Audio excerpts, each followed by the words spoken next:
بسم اللہ الرحمن الرحیم۔ میں نے آج آپ لوگوں کو کروانا ہے باب نمبر 4 تاریخ، جو کہ آپ کی کتاب کا جغرافیہ تاریخ کا آخری چیپٹر ہے، پاکستان کی خارجہ پالیسی کے مقاصد پاکستان، اور اس کا پیج نمبر 94 کروانا ہے۔ میں نے آپ لوگوں کو بتایا تھا خارجہ پالیسی کیا ہوتی ہے۔ خارجہ پالیسی بیسیکلی، جسے انگلش میں فارن پالیسی کہتے ہیں، یہ ایک ریاست کی دوسری ریاست کے ساتھ تعلقات ہوتے ہیں، ٹھیک ہے۔ اب یہ تعلقات کا یہ مطلب نہیں ہوتا کہ جی اچھی دوستی ہے، یہ اس کے پیچھے بہت سارے مقاصد ہوتے ہیں، اصول ہوتے ہیں۔ اس بنیاد پر جو ہے پاکستان جو ہے ہر ملک اپنی خارجہ پالیسی جو ہے وہ بناتا ہے اور دوسرے ممالک سے تعلقات رکھتا ہے، ٹھیک ہے۔ اس میں اقوام متحدہ کا چارٹر پر عمل بھی شامل ہوتا ہے، اور اس سے بھی خارجہ پالیسی، جب ہم کسی بھی دوسرے ملک سے تعلقات قائم کرتے ہیں تو ہم اقوام متحدہ کے چارٹر کے اکارڈنگ ہی چلتے ہیں، ٹھیک ہے۔ اچھا، اس کی آج میں نے آپ کو چوتھی ہیڈنگ کرانی ہے۔ پہلی ہیڈنگ جو تھی وہ میں آپ لوگوں کو دکھا دیتی ہوں۔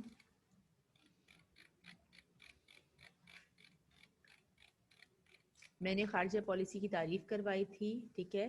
پھر لارڈ پامرسن کے مطابق لارڈ پامرسن کے مطابق جو ہے اس نے کہا تھا کہ کوئی بھی ملک دشمن یا دوست نہیں ہوتا، بلکہ ان کے پیچھے اپنے مفادات ہوتے ہیں۔ میں پہ قائد اعظم اور پاکستان کی خارجہ پالیسی میں نے پڑھائی تھی، پاکستان کی خارجہ پالیسی کے مقاصد، اس کے بعد علاقائی خود مختاری اور سالمیت، ٹھیک ہے۔ اور دوسرا اس کا پوائنٹ ہے اقوام متحدہ کے چارٹر۔ اقوام متحدہ کے چارٹر کے اندر نظریاتی مقاصد، اقتصادی ترقی اور اب ثقافتی ترقی پڑھا رہی ہوں میں آپ کو۔ پاکستان کی خارجہ پالیسی، پیج نمبر 94۔ پاکستان کی خارجہ پالیسی پر مختلف ثقافتی عوامل کا ہمیشہ اثر رہا ہے، کیونکہ ہم ایک مسلم کنٹری ہیں اور ہمارا اپنا کلچر ہے، تو ہمارے عوام جتنے بھی ہم کام کرتے ہیں اس میں ہماری ثقافت جو ہے وہ ہم پہ بہت اثر رکھتی ہے۔ دوسری اقوام کی طرح پاکستانی قوم کو بھی اپنی ثقافت کی حفاظت اور اجاگر کرنے کا حق حاصل ہے۔ کوئی بھی ملک اپنے کلچر کو جو ہے وہ دوسروں کے سامنے دوسرے ممالک میں اس کے سامنے اجاگر کرتا ہے، جس میں پاکستان بھی شامل ہے۔ پاکستانی ثقافت اب اسلامی اقتدار کی آئینہ دار ہے، ٹھیک ہے، کیونکہ ہم مسلم کنٹری ہیں تو ہمارا کلچر اکارڈنگ ٹو دا اسلام ہے۔ ہماری ثقافت میں رواداری ہے، احترام انسانیت ہے، شرم و حیا ہے، بہادری جیسے عناصر شامل ہیں۔ پانچواں ہے اسلامی ممالک کا اتحاد۔ اسلامی ممالک کا اتحاد۔ پاکستان اپنی خارجہ پالیسی کے ذریعے ایسے ممالک کے ساتھ دوستانہ اور برادرانہ تعلقات استوار کرنا چاہتا ہے جن کے ذریعے پاکستانی ثقافت نہ کہ محفوظ رہے بلکہ اسے فروغ بھی حاصل ہو، ٹھیک ہے۔ پاکستان ان ممالک کے ساتھ اپنی دوستانہ اور برادرانہ تعلقات استوار یعنی کہ ان سے اچھے تعلقات رکھنا چاہتا ہے، جس سے پاکستان کی جو ثقافت ہے وہ محفوظ رہے۔ اس مقصد کی حصول کے لیے برادری اسلامی یعنی کہ اسلامی ممالک کے ساتھ جو ہے ثقافتی تعلقات جو ہے پاکستان جو ہے وہ بڑھائے جاتے ہیں، ٹھیک ہے۔ پاکستان جو ہے اس مقصد کے لیے پاکستان کی کوشش یہی ہے کہ وہ اسلامی ممالک کے ساتھ ثقافتی تعلقات جو ہے وہ بڑھائے، اور ان ریاستوں کے درمیان ثقافتی وفود کے تبادلے عمل میں لائے جائیں، ٹھیک ہے۔ تو ہم لوگ کے جو جتنی بھی ممالک ہوتے ہیں ان کا مقصد یہ ہوتا ہے کہ وہ دوسرے اسلامی کنٹری کے ساتھ ثقافت کے کلچر کے تعلقات بھی رکھے، پلس جو ہے ان کے درمیان ثقافتی جو ہے وہ تبادلہ بھی رہے، مطلب کلچرل، جیسے ایران پاکستان کا کلچر ملتا ہے، سعودی عرب کا بھی کچھ حد تک، سعودی عرب کا بھی پاکستان سے کلچر ملتا ہے، تو اس لحاظ سے ہم کلچرلی کیونکہ اسلامی کنٹری ہیں تو ایک دوسرے کے ساتھ جو ہے ہمارے تعلقات جو ہیں ان میں تبادلہ رہتا ہے۔ دوسرے ممالک میں پاکستانی لباس اور دیگر اشیاء پسند کی جاتی ہیں، جتنی بھی دوسری کنٹریز جو ہیں ان میں مثل پاکستان کے لباس اور پاکستان کی اشیاء جو ہیں وہ پسند کی جاتی ہیں۔ اس طرح ریاستوں کے درمیان عوامی ثقافت کی سطح پر تعلقات مضبوط ہوتے ہیں۔ اس طرح جو دوسرے ممالک ہیں ان سے جو ہے ہمارے تعلقات جو ہیں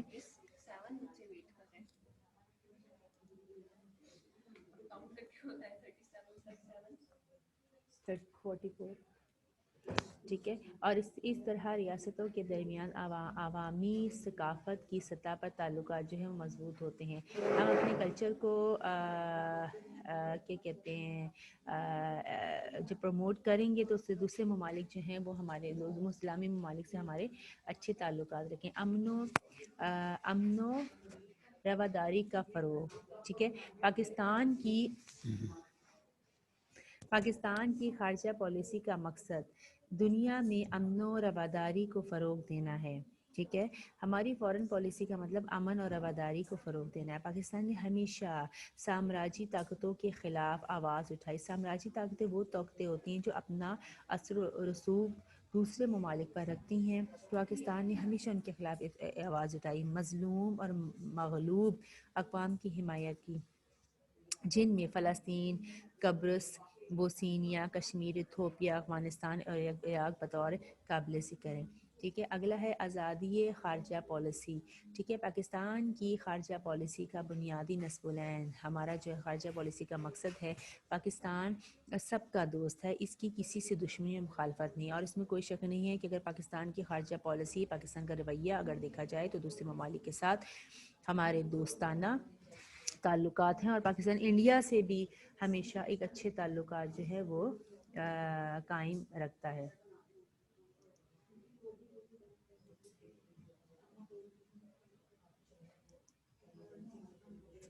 ٹھیک ہے. اس کے علاوہ پاکستان اپنی خارجہ پالیسی کے ذریعے ایسے ممالک کے ساتھ دوستانہ اور برادرانہ تعلقات استوار کرنا چاہتا ہے جہاں پاکستان کی مطلب اچھے تعلقات رہیں. ٹھیک ہے. دوستی والے تعلقات میں غیر جانبداری کی پالیسی. غیر جانبداری پاکستان کی خارجہ پالیسی کا اہم ستون ہے. ٹھیک ہے. پاکستان نے ہمیشہ مختلف بلاکوں کی بجائے غیر جانبداری کو ترجیح دیا، یعنی کہ ہمیشہ پاکستان فیئر رہا ہے دوسرے ممالک کے ساتھ. اور پاکستان نے کبھی بھی یہ نہیں کہ کسی ملک کو فیور کیا ہو. ٹھیک ہے. اور ہمیشہ پاکستان جو ہے وہ غیر جانبداری کو ترجیح دیتا ہے. کسی کے اغراض و مقاصد کا اعلیٰ کار نہیں ہے. یعنی کہ کوئی اگر ملک اپنے مقصد کے لیے پاکستان کو استعمال کرنا چاہتا ہے تو پاکستان کبھی بھی دوسرے ملک کے مقاصد کو پورا نہیں کرتا، بلکہ وہ ہمیشہ جو صحیح ہوتا ہے پاکستان ہمیشہ اس کے ساتھ اچھے جو ہے وہ پالیسی قائم رکھتا ہے. پاکستان غیر جانبدار ملکوں کی تنظیم یعنی کہ نان الائنس موومنٹ کا اہم کارکن شمار کیا جاتا ہے. ٹھیک ہے. یعنی کہ پاکستان ہمیشہ سے ہی جو ہے اس کے تعلقات جو ہے وہ نان الائنس موومنٹ ہے. It never supports the countries who want to use Pakistan for their own purpose. اور پاکستان ہمیشہ جو ہے وہ دوسرے ممالک کے ساتھ جو ہے وہ جب اگر کوئی ملک غلط ہے تو پاکستان اس کا کبھی ساتھ نہیں دیتا. تخفیفی اسلحہ کی حمایت. پاکستان شروع سے ہی تخفیفی اسلحہ کا حامی ہے.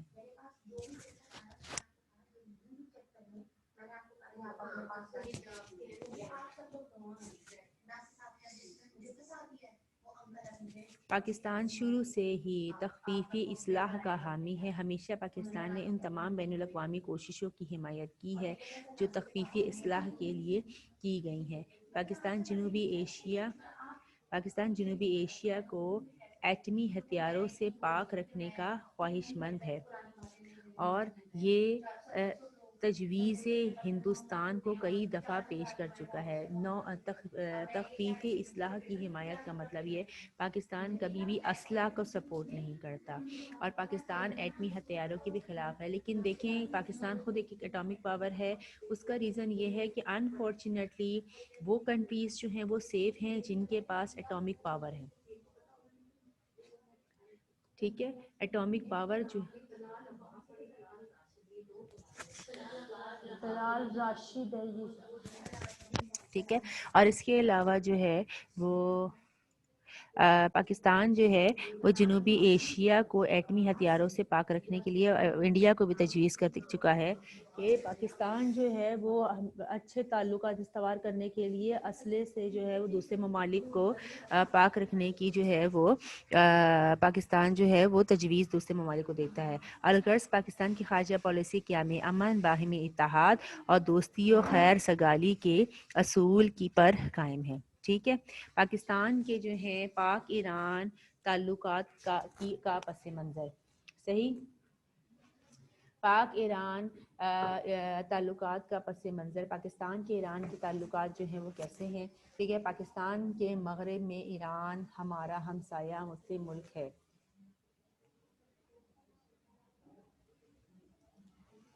ٹھیک ہے، پاکستان کے مغرب میں ایران ہمارا ہمسایہ ملک ہے۔ ایران کے ساتھ پاکستانی سرحد کی لمبائی یعنی کہ ہماری جو باؤنڈری ہے وہ 800 کلومیٹر ہے۔ ایران کے ساتھ ہمارے صدیوں پرانے تاریخی، ثقافتی، مذہبی اور تجارتی رشتے جو ہیں وہ استوار ہیں۔ 1947 میں ایران نے پاکستان کو سب سے پہلے تسلیم کیا۔ میں آپ کو بتاؤں جب پاکستان مورث وجود میں آیا تو سب سے پہلے ایران نے پاکستان کو as a Muslim country accept کیا تھا، اور شاہ ایران نے پاکستان کو باقاعدہ جو ہے پہلا لون دیا تھا، کیونکہ پاکستان جو تھا بنا تھا تو اس پاکستان آپ کو پتہ ہی ہے بہت زیادہ جو ہے مسئلے مسائل کا شکار تھا، اور قائد اعظم اور وزیر اعظم لیاقت علی خان نے جو ہے پاکستان کو جو ہے اپنے پیروں پہ کھڑا کیا۔ ایران اور پاکستان اسلامی، ایشیائی اور پڑوسی ممالک ہیں۔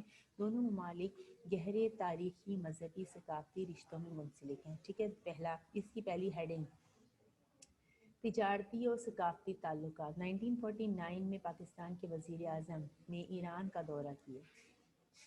1949 میں پاکستان کے وزیر اعظم نے ایران کا دورہ کیا، جس کے جواب میں 1950 میں شاہ ایران نے بھی پاکستان کا دورہ کیا۔ پہلے پاکستان کے وزیر اعظم ایران گئے، پھر ایران کے جو شاہ ایران تھا وہ پھر جو ہے پاکستان آیا اور تجارتی روابط قائم ہوئے۔ دفاعی معاہدہ۔ ایران اور پاکستان نے تجارتی اور ثقافتی سمجھوتے کرنے کے بعد ضروری سمجھا ایران اور پاکستان نے تجارتی اور ثقافتی سمجھوتے کرنے کے بعد ضروری سمجھا کہ دفاع کے شعبے میں بھی تعاون ہو۔ ٹھیک ہے، امریکہ سے دونوں ممالک کے تعلقات بہت اچھے تھے اس زمانے میں امریکہ کے تعلقات ایران سے بھی اچھے تھے اور پاکستان سے بھی اچھے تھے۔ دونوں کو سوویت یونین کی جانب سے خطرہ تھا، یعنی کہ رشیا کی طرف سے۔ ٹھیک ہے، پاکستان، ایران، ترکی، عراق، برطانیہ نے ایک دفاعی معاہدے پر دستخط کیے جو معاہدہ بغداد کہلاتا ہے۔ معاہدہ بغداد کیا تھا کہ پاکستان ایران اچھے تعلقات چاہتا تھا، اس وقت سوویت یونین سے ان دونوں ممالک کو خطرہ تھا، تو پاکستان، ایران، ترکی اور عراق اور برطانیہ نے جو ہے وہ دفاعی جو ہے معاہدہ کیا کہ اگر ان پہ کوئی اٹیک کرے گا تو یہ بھی مل کے اس پہ اٹیک کریں گے، اسے معاہدہ بغداد کہتے ہیں۔ امریکہ اس معاہدے کی پشت پناہی کر رہا تھا۔ 1958 میں عراقی انقلاب کے بعد عراق معاہدہ سے باہر ہو گیا تو اسے سینٹو کا نام دیا گیا۔ دفاعی سمجھوتا پاکستان اور ایران کو ایک دوسرے کے بہت قریب لے آیا۔ ٹھیک ہے، پاکستان جو ہے اس کے تعلقات جو ہیں وہ ایران سے بہت اچھے ہیں، دفاعی طور پہ بھی ایک دوسرے کا ساتھ دیا، اور اس کے علاوہ 1958 میں جب عراق میں اسلامک انقلاب آیا تھا تو پھر اس معاہدے کو، جس کو معاہدہ بغداد کہتے تھے، بعد میں یہ سینٹو کا نام دیا گیا، اور اس سے سمجھوتے سے پاکستان ایران ایک دوسرے کے بہت قریب آئے۔ مسئلہ کشمیر پر حمایت۔ ایران نے مسئلہ کشمیر پر پاکستان کا ہمیشہ بھرپور ساتھ دیا۔ ٹھیک ہے، پاکستان کے موقف کو سراہا۔ ٹھیک ہے، اقوام متحدہ کے اندر اور باہر کشمیری عوام کے حق کے خوددار ادیت کی حمایت کی۔ بھارتی افواج کے کشمیری مجاہدین کے خلاف مظالم کی ایران نے ہمیشہ کھل کر مخالفت کی۔ ٹھیک ہے، مسئلہ کشمیر پاکستان کا ایک بہت مسئلہ ہے۔ ٹھیک ہے، اور پاکستان نے جو ہے ہمیشہ وہ مطلب پاکستان جو ہے وہ کشمیر کے مسئلے میں ہمیشہ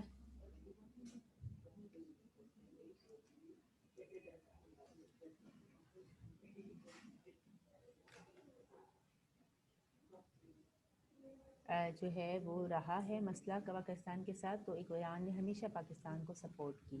ٹھیک ہے. پاک بھارت جنگ میں حمایت 1965 اور 1971 میں ایران نے پاکستان کی جو ہے سپورٹ کیا. ان دونوں جنگوں میں ایران کی سیاسی، اخلاقی، اقتصادی اور فوجی امداد سے پاکستان کی بڑی حوصلہ افزائی ہوئی.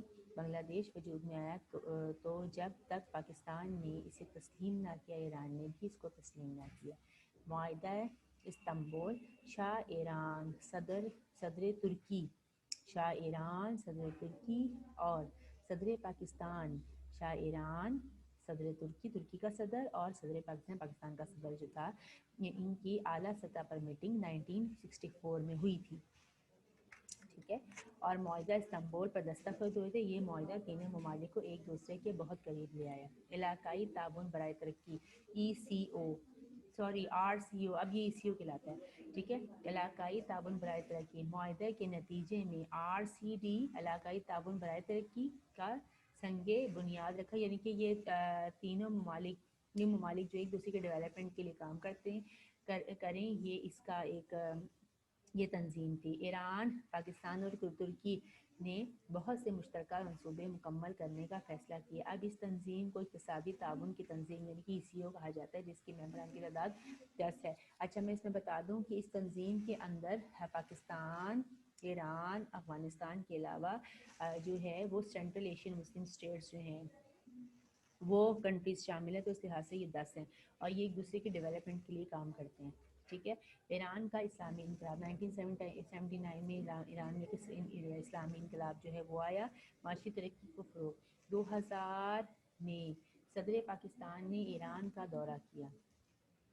2000 میں صدر پاکستان نے ایران کا دورہ کیا اور مختلف شعبوں میں تعاون کو مزید فروغ دینے کے لیے ضروری اقدامات اٹھانے کا احاطہ کیا. ٹھیک ہے. احاطہ کیا. آج کل ایران سے پاکستان تک گیس پائپ لائن بچھانے کے منصوبے پر کام ہو رہا ہے.